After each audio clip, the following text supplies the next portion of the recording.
Funding for this edition of State of Affairs with Steve Adubato has been provided by the Russell Berry Foundation, Making a Difference, the Healthcare Foundation of New Jersey, the Turrell Fund, supporting Reimagine Childcare, RWJ Barnabas Health, New Jersey Sharing Network, New Jersey's Clean Energy Program, lighting the way to a clean energy future, Valley Bank, the Fidelco Group, and by the Adler Aphasia Center. Promotional support provided by ROINJ, informing and connecting businesses in New Jersey, and by NJ.com, keeping communities informed and connected.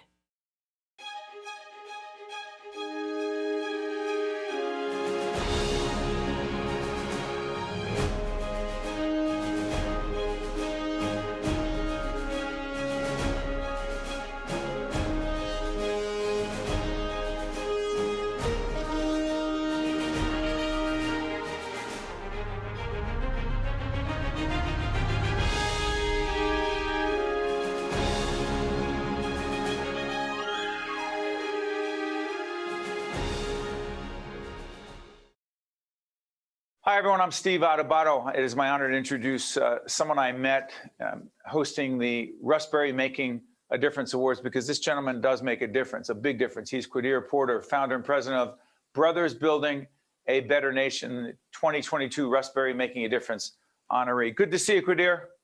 Good to see you as well. It's great. Listen, I saw this video when I introduced you and met you, and the crowd applauded for you, but I want to make sure everybody sees it right now. A little bit about Brothers Building a Better Nation.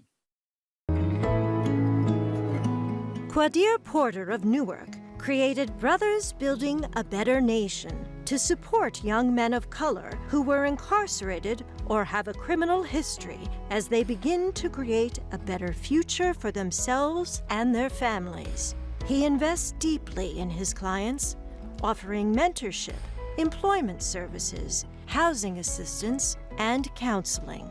The nonprofit started several years ago, where I moved from the pavilion apartments to my first house, and I saw a lot of brothers on the streets there going through a lot of things I was going through. So then I started getting a lot of knocks on the doors asking me, how was I able to get out of, like having a parent that was, addicted to drugs, and getting out of poverty, and how I was able to go to college. So I kept on seeing these questions coming, and so I decided that instead of me just doing one-offs for them, why don't I use all the tools that I got over the years while working at Rutgers, working at Memorial Sloan Kettering and these other places, and make a nonprofit out of it. They needed work, they needed job training, they needed case management. There's a lot of complex systems in Newark, New Jersey, and the federal government for these programs that a lot of people have a hard time navigating. So I put all those things into an organization, and I created it. A lot of times, the people in my community want to see somebody doing well. They become infectious and everything. I want them to become that role model that I know they can be. I see the beauty in Newark, and I want to continue to grow and contribute to it as well. And I feel as though I owe it to my great-grandfather, to my family, and also the people that are unborn in Newark yet, to make this place more beautiful. Because you can continue to run away from a problem, but the problem is always going to be there if you don't try to solve it. So, Quadeer, there it is. I mean, that's your organization. Those are the folks you're helping. How proud are you? I'm extremely proud. It's a blessing to be able to make an impact to some of these brothers' lives and continue to grow. And so that's what we're really looking to do. Let me ask you this. You're born and raised in Brick City in Newark, New Jersey. You've seen all kinds of things in your life. What impact do you believe what you have seen growing up has impacted the kind of leader you are today, making a difference? I think the ability to be empathetic with a lot of brothers' causes, a lot of brothers' situations that are causing them to not be able to kind of get over the hump. Because a lot of times, a lot of these young men have been ostracized in their community because they've gotten into some kind of either drug trade, or they might have done some things in school that might have made them go to be incarcerated. And when they go back to the community, sometimes they're being seen as monsters, unfortunately. And what we want to do is really just reintroduce these brothers to the community. And not only that, show them a better way also. Now, all the brothers that's in our program have been incarcerated. I haven't gone to jail or been in drugs or gangs. Some of them are just generally wanting direction and a brotherhood. And that's what we look to serve and be. Quadeer, let me ask you this. When you do what you do, when you make the difference you are making with Brothers Building a Better Nation, what impact do you believe it's having on some of the young men that you're working with in terms of their desire, willingness, and ability to make a difference for others?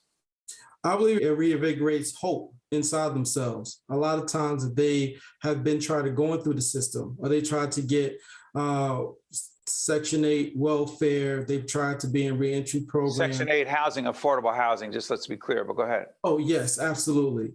And a lot of times they feel like they hit a rock in a road and they can't get over that. And that's where we come in. We pretty much come in and we help them get over that hump, show them brotherhood, and help them network with other organizations in the city to help them get the resources that they need. So we just pretty much reinvigorate hope back into them that there is a way to get over whatever challenge that they're facing. Let me ask you this. When you win the Rustberry Making a Difference Award, and we'll show everyone the website, and some might ask, hey, why are you showing us the website? Well, the Rustberry Awards were created over 2 decades ago to recognize people who are making a difference in their communities, unsung heroes, if you will. And I've been honored to host that event from the beginning. The website is up for you to nominate somebody, for you to say, I know of someone like Quadeer who's making a difference. When I was there and I watched you, we all watched you and applauded for you. That moment, right, given what you've experienced, what has that award, because it's a cash award, what has it meant to you and the work that you're doing? All the funds have gone to the nonprofit and to the brothers that's enrolled into the program.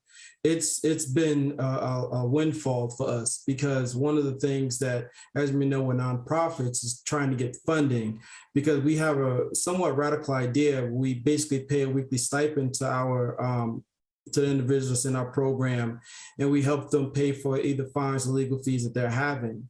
And that's something that is just not around in our neighborhood. They pay them sometimes small stipends, but paying them weekly and case management and also the other elements that we have, it's hard to find. And so that's what really allowed us to expand and try new things. And we've seen great positive results. So it's just been a blessing in disguise. And we're excited to be starting to post some data about our findings also. One more question before we let you go. And again, congratulations on behalf of everyone in the public broadcasting family. We wish you and your team at Brothers Building a Better Nation all the best. But my last question is this. For those who think they know, what it's not what it's like, but have a preconceived idea, a stereotype, if you will, of young men in cities like Newark and what they're about and what they're capable of. For the vast majority of those young men, why are so many people so wrong about their perception of you and those who live in the community with you? I think a lot of people forget that they're human and they have feelings and they cry and get discouraged just like everyone else. Just sometimes we show our frustration in different ways. And a lot of times all we have to do is lend a helping hand and not fear them or fear us. We're just trying to figure this thing out called life. And a lot of these young men are young. They're between ages of 16 and 29. So they don't even know. I'm sorry, Quadeer, what do they need the most? They don't, not any one thing, but what do they need the most? Yes, they need guidance, and they just need brotherhood. But there's specific services, like you said, there's housing, there's employment opportunity, there's educational support, and they need for someone to believe in them. And that's what you've done. Hey, Quadeer, listen, we are proud of you. we will continue to be here to support the work that you are doing and others who have won this award who are making a difference, particularly in communities where the challenges are overwhelming. And we wish you and your brothers at Brothers Building a Better Nation all the best. Quadeer, thank you. And I'll make sure your website's up so people can find out more. And if they want to give and volunteer, that's what they should do. Thank you, Quadeer. Thank you so much. Wish you all the best. Stay with us. We'll be right back. To see more State of Affairs with Steve Adubato programs, visit us online at stateofaffairsnj.org. If you would like to express an opinion, email us at info@caucusnj.org. Find us on Facebook at facebook.com/Steve Adubato Ph.D. and follow us on Twitter at Steve Adubato. The Community Food Bank of New Jersey, the state's largest anti-hunger, anti-poverty nonprofit, together with our 800-plus partners, delivers food, help, and hope to the hundreds of thousands of neighbors in need who are struggling with hunger right now. The Community Food Bank of New Jersey. Food is here. Help is here. Hope is here. Join us. Go to cfbnj.org now. With New Jersey's Clean Energy Program, there's so much to save. Free assistance for a more energy-efficient home. Win-win. Small business, big savings on new kitchen equipment. Delicious. Long-lasting and so efficient. Love it. Hi, I'm Chloe, your guide to clean energy. Keep at it, New Jersey. Gotta go. Learn more at njcleanenergy.com or call 1-866-NJ-SMART. We have him back, our good friend, Dr. Steve Margeotes, Executive Director, Main Street Counseling. Good to see you, Steve. Thank you, Steve. Good to see you always. Let everyone know what Main Street is all about and why it matters now more than ever.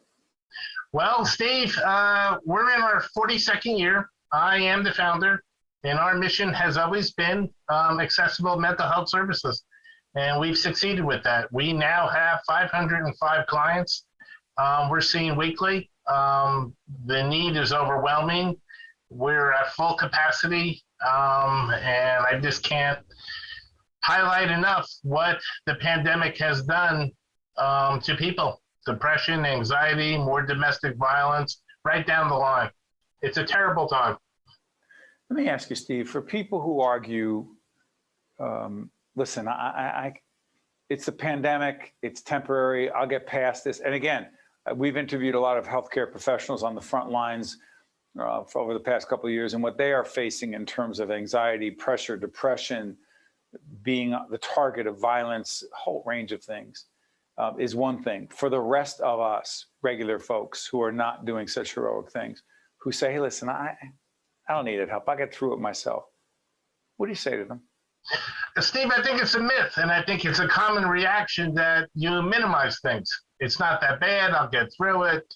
Other people have had it tougher. As we've talked about before, I think you got to tackle this head on. You got to embrace it. You know, you got to understand what's happening to everybody because of the effects. Everybody is short of patience. Everybody is tired. It doesn't take much to go over the edge because I think really the effects have been minimized. The isolation alone, Steve. I mean, we've been Talk about that. Sorry for interrupting, Steve. Define isolation, because I worry about my mom and others who don't have they're not as active as they used to be. But it's not just people of a certain age who wind up feeling and being more isolated. It's all kinds of people. What is it and what impact does it have? Steve, it's a helplessness. I can't go out. I'm not supposed to socialize. Have you received the booster? Have you received the vaccine? How do I know? Am I going to get sick? It's this constant isolation, which results in helplessness. We've been doing telehealth for 27 months. And one of the biggest comments has been, you know, thank God I still have you, but I miss my room. I miss the building. I miss the soothing atmosphere of Main Street. You're trying to run sessions and there's one computer and, you know, the kitchen area, there's lack of confidentiality. A lot of clients have coped by now running sessions in their car. You know, Steve, it's interesting. And put our website up, put steveadubato.org up, and I'll tell you why. I want folks to check out an interview we did with State Senator Vin Gopal. And Senator Gopal was so candid in this interview. It was specifically about mental health issues and some legislation he's involved in that regard. But he talked about his own challenges. And the reason I raise it is because it's so rare for such a public person to do that. And I remember on my own end, I talked about my own challenges in that regard. And I don't know what I would do without my therapist. He knows who he is. I think he watches sometimes. That being said, how important is it for public people? Again, it's a private issue. Of course it is. But for some folks, prominent state senators, prominent public officials, prominent people in the media, for all of us to help destigmatize mental health by being public, while it is a private issue. It's nobody, my wife's like, it's nobody's business. I know, but Steve, help me on this. I think it's validating. I think when they see public officials going for therapy, whether it's media, sports, music, I think the interpretation is, well, see, they're going, you know, and they're not ashamed to talk about it. And I think it's validating, and I think that cannot be emphasized enough. Mental health is health. And I think that when public figures endorse it, it helps the cause. Only about 60%, whatever study you look at, Steve, highlight people who need help can get it for a variety of reasons. Wow. Steve, talk about violence, mental health issues and violence. You ever notice when there's a horrific event, Texas is Texas, horrific event happened there. We don't know what, listen, it's happening way too often. Why don't we stop talking about guns? About gun control or gun safety. Let's talk about mental illness. Do you believe that there is a direct correlation for some who are dealing with serious mental health issues, and I know it's patient by patient, and their proclivity to be violent and dangerous and be engaged in murdering of other innocent people? I think you just said it right there, innocent people. I think, you know, there's a segment of that population that feels inadequate, helpless, powerless, resentful of people that have a future or have hope. You know, I don't think it's an accident that a lot of times when these happen in school, you're talking about children that have hope, that are looking forward to the future, that are innocent. Hold on. By the way, when I was talking about innocent people, I was talking about innocent victims. You may be interpreting it differently, but you may be talking about the perpetrator, not innocent when they do something like that, obviously. No. However, what the heck would that have to do with school children? I think school children, my take, are looking forward to the future. They're innocent. They're hopeful. They still believe in the future.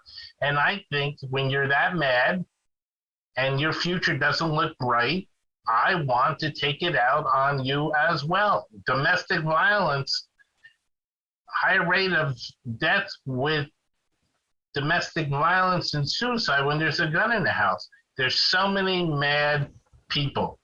And I think you have to address the mental health that you need to weigh to check out in your anger. But when you have tools right there, easily accessible, it's a deadly combination. Question. Serious mental health challenges facing our children, many of whom had not even gotten into a classroom like kindergarten, first grade, until they had to get into a classroom 2 years into this thing. Steve? I think social interaction, et cetera. All that. I think it creates additional anxiety. It's an additional worry. You know, is it going to happen to my school? How do I know I'm safe?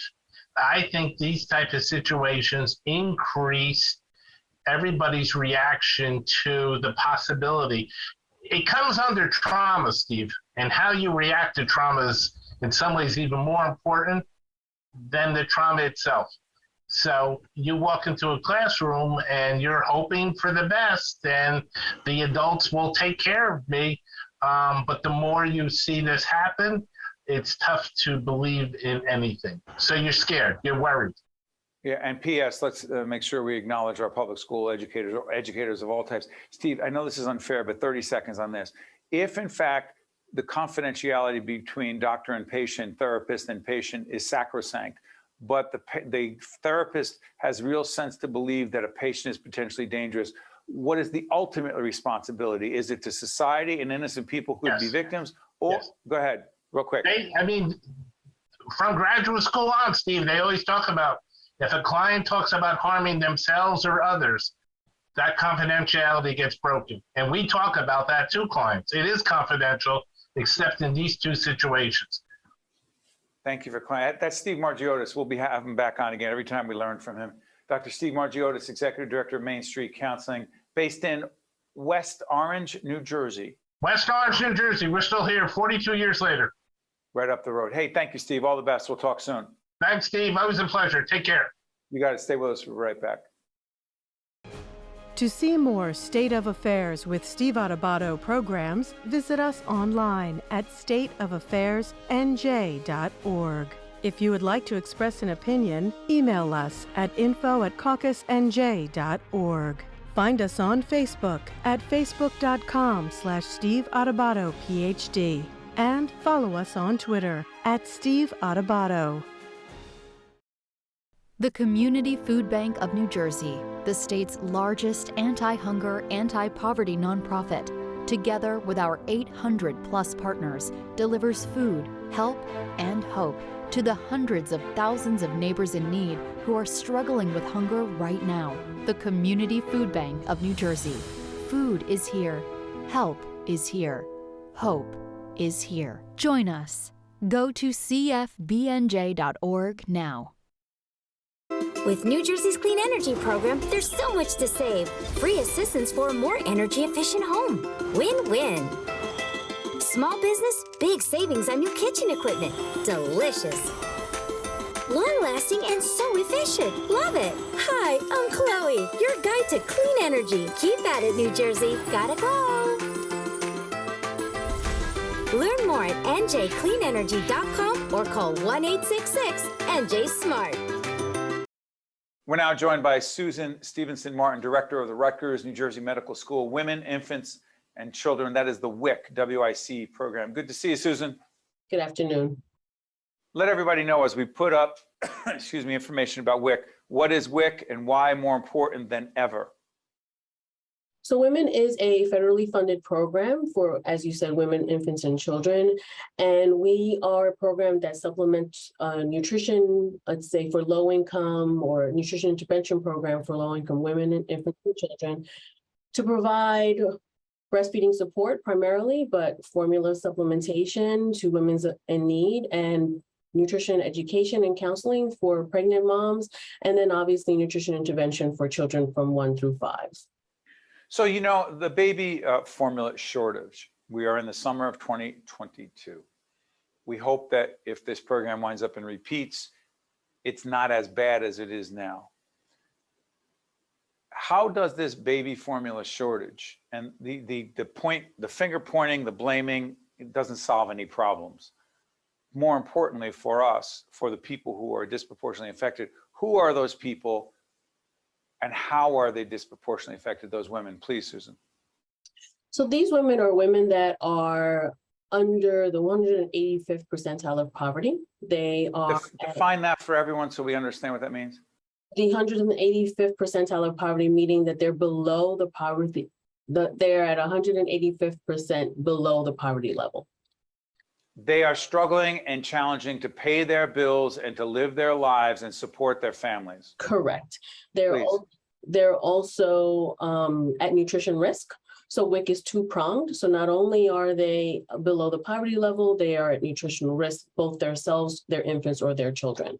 So why this formula shortage affects them disproportionately is obviously, one, you just mentioned, they need this formula supplementation so that they can provide nutrition to their children because they're unable to afford or hopefully afford all of the needs for their children. So this program supplements that need, in another way of saying. In addition, the formula shortage affected the most vulnerable populations because the Abbott Formula Company supplied our specialty formulas for those children that were either having an allergic reaction or had some kind of GI issues. So those children especially needed that special formula. So when Abbott closed, it put a strain on the other formulas that were available for those particular children or infants. Susan, hold the point right there. Is it a fact that Abbott, that company, had 40+% of the baby formula market in the country? Well, I don't know their percentage for the country, but I can tell you for WIC, Mead Johnson is our contracted formula. Abbott formula, we sourced that formula for our exempt formula. So those specialty formulas like Alimentum and things like that. So the exact percentage of what they produce for nationwide, but as you can imagine for supply chain, if a huge hub is gone, then it puts taxing on the other manufacturers that are in the field. So even though it didn't affect those manufacturers, now we had more of the population needing those formulas and using that supply. Okay, so for women watching right now, for families of those women, for friends of those women who hear stories about women trying to figure out what their other options are for their children and starting to make choices about what to mix and what makes sense for their children or not, and they're not pediatricians and who the heck really knows. Question here. As we put up that website, Susan, how could that and should that help people? That should help people by finding how to return their formula, any recall formula that they may still have. Remember, we've been doing this since February, so hopefully the recall formula has been coming in. Secondly, it should help them be able to find a vendor or a supply manufacturer that they can find the formula that they need. Two, it should also help them with how to feed their children or child safely by not diluting formula, not using formula that's not approved, things like that. And finally, it should also help with any status updates as to what changes there are governmentally or through the WIC program, what waivers are approved and how we are expanding the use of WIC, whether it be now we can use bigger sizes for the formula. So the sizing has grown, different manufacturers we're trying to get into waivers as possible. So that will keep them updated as to what the changes are. Their physicians could now approve 2 formulas at a time, so they don't have to get doubly approved. Susan, let me ask you, how much could the state of New Jersey do if they wanted to make policy changes that would improve the baby formula crisis versus a national, international Abbott issue, the federal government regulating and stopping production at Abbott as they did? How much of it can New Jersey influence, control versus, hey, it's much bigger than that? Well, New Jersey can definitely influence the nation conversation, if you will, or policies that are being instituted, because each state has a WIC program and those state agencies or state officials do talk to our national level. So we have the Federal Nutrition Service and they then talk to the USDA. So that communication trickles down and quite often the state impacts what the policy is going to be because we're boots on the ground. So they're educating at the federal level what's happening at the local level and how those policies can help us at the local level, those changes, I should say. Susan Stephenson-Martin from the Rutgers Medical School, the director there, Women, Infants, and Children, the WIC program. Incredibly important topic, not going away, this issue and this challenge. We'll have you back again. Susan, thank you so much. Thank you so much, Steve. I'm Steve Adubato. Thank you so much for watching. See you next time. State of Affairs with Steve Adubato is a production of the Caucus Educational Corporation. Funding has been provided by the Russell Berry Foundation, the Healthcare Foundation of New Jersey, the Turrell Fund, supporting Reimagine Childcare, RWJ Barnabas Health, New Jersey Sharing Network, New Jersey's Clean Energy Program, Valley Bank, the Fidelco Group, and by the Adler Aphasia Center. Promotional support provided by ROINJ and by NJ.com. The Community Food Bank of New Jersey, the state's largest anti-hunger, anti-poverty nonprofit, together with our 800-plus partners, delivers food, help, and hope to the hundreds of thousands of neighbors in need who are struggling with hunger right now. The Community Food Bank of New Jersey. Food is here. Help is here. Hope is here. Join us. Go to cfbnj.org now. With New Jersey's Clean Energy Program, there's so much to save. Free assistance for a more energy-efficient home. Win-win.